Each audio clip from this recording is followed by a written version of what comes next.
அடுப்பூதும் பெண்களுக்கு படிப்பதற்கு என்று சொல்லிய வாய்களை தன்னுடைய சாட்டையால் அடித்தவன் நம் புரட்சி கவிஞன் பாரதி.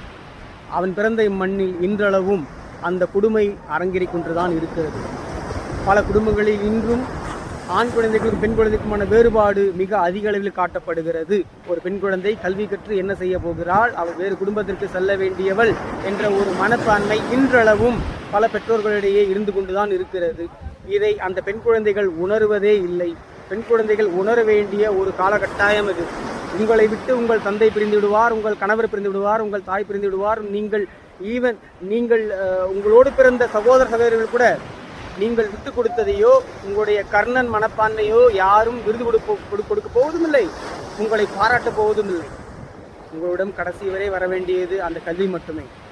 உணருங்கள் சகோதரிகளே, இது உணர வேண்டிய தருணம், நாம் மாற வேண்டிய தருணம். நன்றி.